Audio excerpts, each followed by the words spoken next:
मेरी आत्मा ने इस शरीर को चुना है, तो अब इसकी पहचान ही मेरी पहचान है। बोलो, वो चम्मच आपके पास पर कहाँ से आया? अब वो एक्चुअली मैं सेंट्रल मॉल गया था, वहाँ लकी ड्रॉ में मैंने ये चम्मच जीता। और वो आपने घर के किराए के लिए दे दिए? हाँ, तो किसी का उधार तो चुकाना था ना।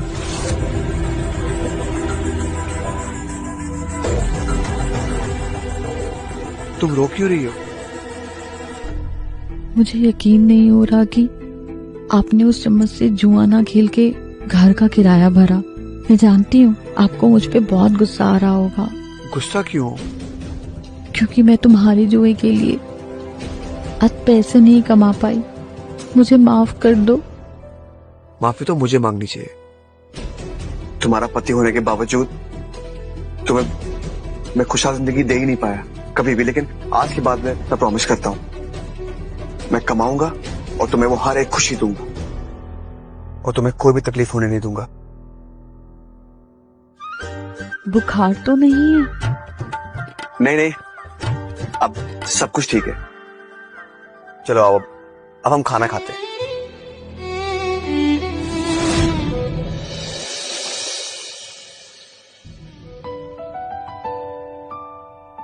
Thank you. बैठो।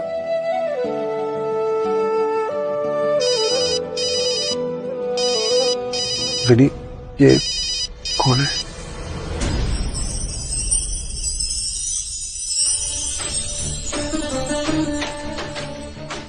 हर्ष भाई, बहुत मुश्किल से मैंने आपका इंटरव्यू फिक्स करा है, तो प्लीज टाइम पे आ जाना और धोखा मत देना, वरना मेरा नाम खराब होगा। मैं पैसे कमाने का तरीका ही ढूंढ रहा था, मौका खुद सामने से मिल गया।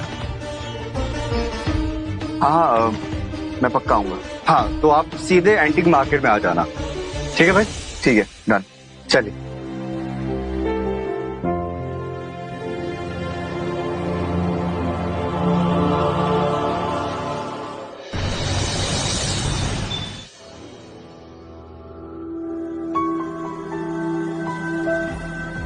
जब तक इंटरव्यू का टाइम नहीं आ जाता तब तक थोड़ी मार्केट ही घूम लेते हैं।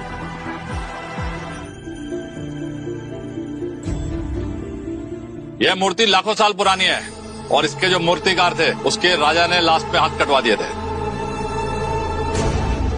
ये सब झूठ है। ये जो मूर्ति है वो दिव्य सेन महाराज के दरबार में बनाई गई है। महाराज ने उन्हें इतनी दौलत दी कि उन्हें कभी भी दोबारा काम करने की जरूरत नहीं पड़ी। ये तो एक मुहावरा है कि उनके हाथ काट दिए गए थे। आपको क्या चाहिए? कौन सी मूर्ति चाहिए आपको? ये वाली, ये वाली, ये वाली? कौन सी मूर्ति जी बताइए? इस मूर्ति की बनावट और कारीगरी तो हजारों साल पुरानी है। और ये देखिए, इस मुकुट के नीचे एक जड़ा हुआ हीरा था जो अब शायद चोरी हो गया है, फिर निकाल दिया गया है। इसे तो एंटीक की बड़ी जानकारी है। आपको कैसी मूर्ति चाहिए? ये 50 लाख की है और ये 20 लाख की है।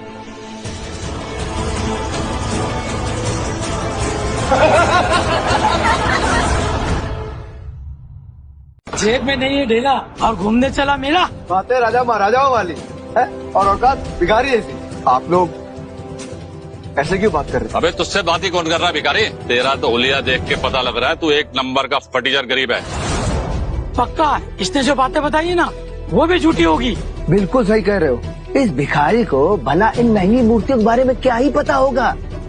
वक्त कितना बदल गया है। आजकल इंसान सिर्फ उसे ही इज्जत देता है जिनके पास पैसे हो।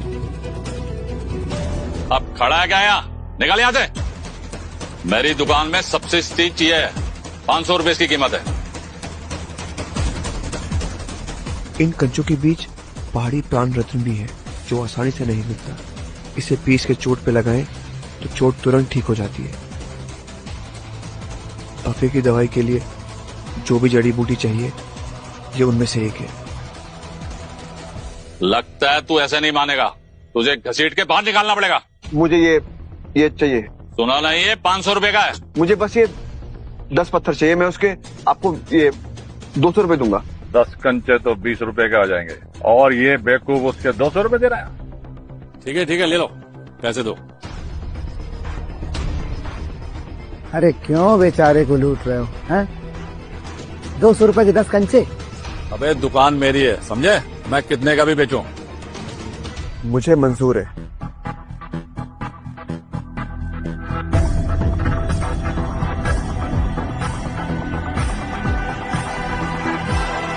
तूने अभी तो खुरदरे पत्थर, क्योंकि लोग सही कहते हैं कबाड़ी हमेशा कबाड़ी ढूंढता है। ये कोई साधारण पत्थर नहीं बल्कि पहाड़ी प्राण रत्न है। पहाड़ी प्राण रत्न? ये पत्थर तो बहुत रेयर मिलते हैं, लोगों को ढूंढने से भी नहीं मिलते। अगर मेरी दुकान पे रत्न होते तो मुझे नहीं पता होता क्या?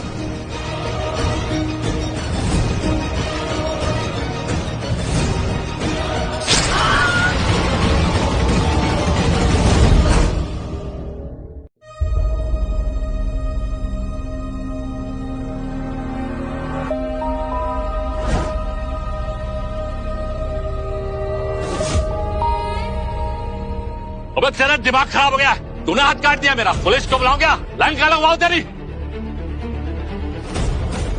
लगता है हर्ष किसी मुसीबत में है।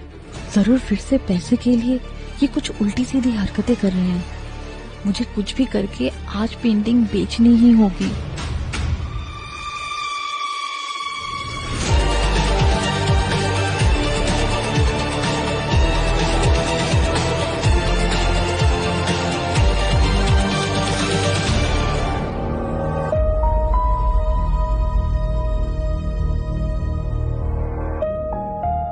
ये कैसे मुमकिन है?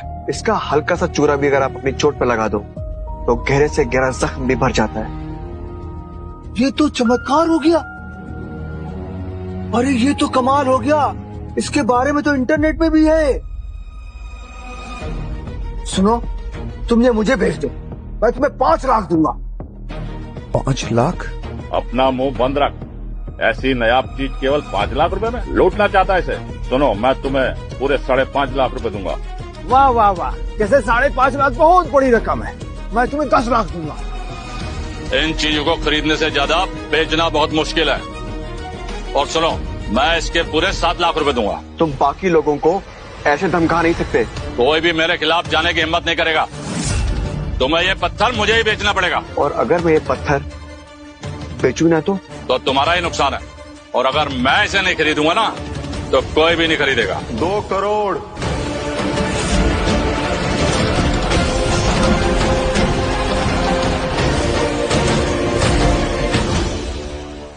अरे मित्तल साहब, आप यहाँ? मैं यहाँ नहीं आ सकता। अरे ये पूरा मार्केट आपका ही तो है।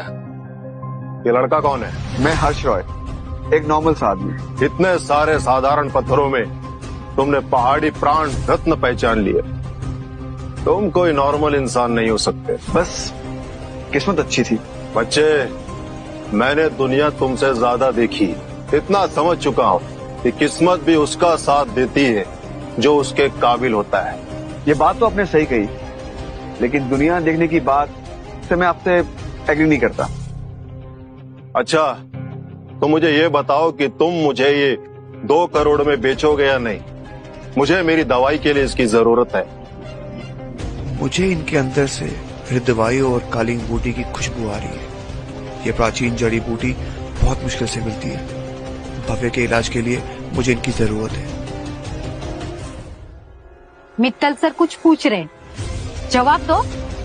तुम ये बेचोगे या नहीं? आपने कहा कि आपको आपकी दवाई के लिए चाहिए। हाँ। क्या आप जो दवाई बना रहे हैं उसमें हिंदुवाई और कलिंग बूटी का इस्तेमाल कर रहे हैं?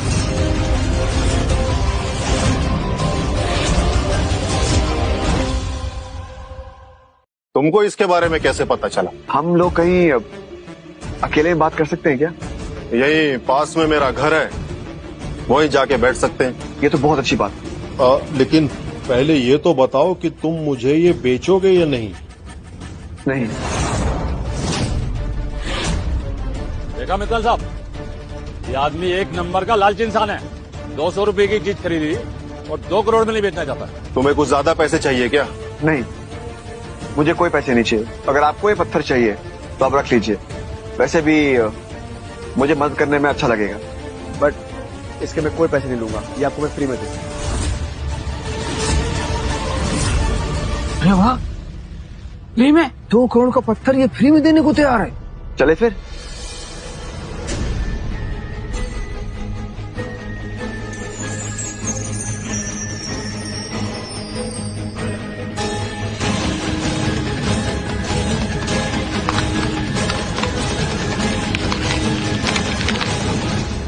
आसना मैडम, आपने वो जो सामान। हर्ष भाई, आप यहाँ क्या कर रहे हो? मैंने आपको कहा था ना कि जब मैं आपको बुलाऊं आप उसी टाइम आना। अब Mittal sir, I am so sorry. ये मेरा दोस्त है। अच्छा, तो तुम विनीत के दोस्त हो, इसलिए तुम्हें मेरी दवाई के बारे में सब पता था। मित्तल सर, मैंने किसी को कुछ नहीं बताया आपकी मेडिसिन के बारे में। आशना, इस आदमी ने मुझसे झूठ बोला है। इसे बताओ, जब मित्तल को धोखा देता है तो उसका नतीजा क्या होता है।